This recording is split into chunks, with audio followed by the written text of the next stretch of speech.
Hi guys, welcome back to another video on Aisha's Academy, and today we're going to learn about inequalities and number lines, so stay tuned. So first off, when it comes to inequalities, they basically describe expressions using certain signs, which I'm going to go through now. So the first sign I'm going to go through is this sign here, which we call less than. And some people remember it as the crocodile eating the smaller number as taught in school. But another way I learned it is specifically for less than, if you use your left hand and form an L shape and make that kind of less than, more than shape, it will look more like less than more than. So that's how I remember that. So less than, left hand. And then this other sign here is more than, because if it's not less than, it's more than. And then if it's got a line underneath now, we call it more than or equal to. It's kind of like part of the equal sign. And the other one would be less than or equal to. So one thing to note with linear inequalities is that they have expressions that have no y squared or anything similar, like cubed or to the power of 4, etc. So example 1. Here, if it's saying n is an integer and it's in a sandwich format, we're thinking of all the possible values. I'm going to use a number line to help explain this. So one thing that you should know when it comes to drawing on a number line, even though you don't need to for this question, but it's good to explain now. If you've got a greater than or equal to or less than or equal to sign, you've put a filled in circle. If you've got a less than or greater than sign with no equals to, you've got an open circle. So think about it as no line open, extra line closed.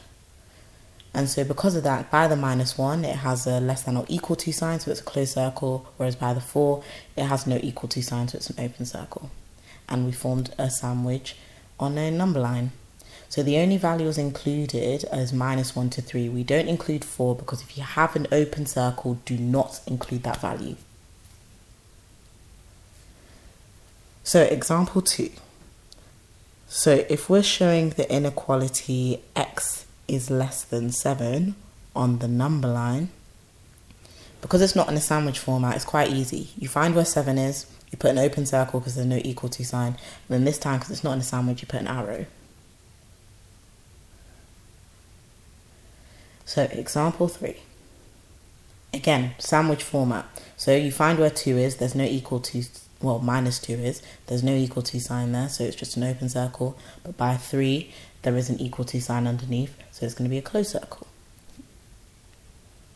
Nice and easy. So last example, example 4. Again, this equation or expression is in a sandwich format. So the only values included are literally going to be the ones from -4 to 0 this time. -5 is not included because there's no equal to sign underneath, so therefore it's not included in the values. So it's just -4, -3, -2, -1, 0. So solving inequalities.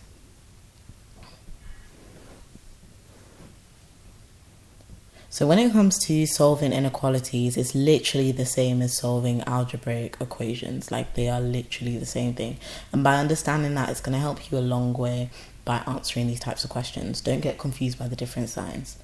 So if we look at example 1, if a question says solve 6 bracket x minus 2 close bracket is greater than 15. So first of all, we would expand the bracket. So watch my video on factorizing and expanding up on the link above if you are confused about these types of questions. And expanding the brackets will leave us with 6x minus 12 is greater than 15.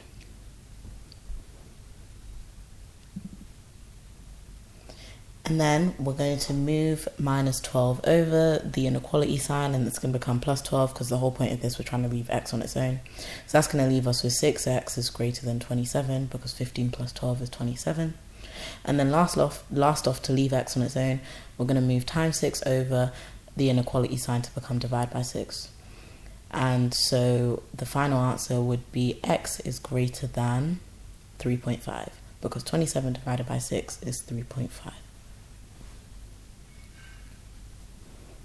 Example 2. So if a question says solve the inequality 3p minus 7 is greater than 11, just rewriting out the equation now.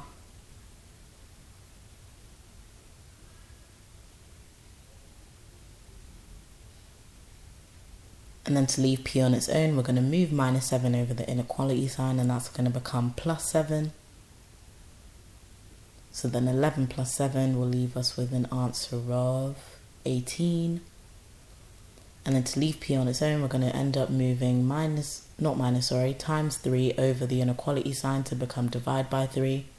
So 18 divided by 3 would leave us with an answer of, see if you can guess it before the answer comes up, 6. Good, so the final answer is p greater than 6. And then example 3, last one. So if a question says solve the inequality 3x minus 5 is less than 16, again we're just going to rewrite the equation.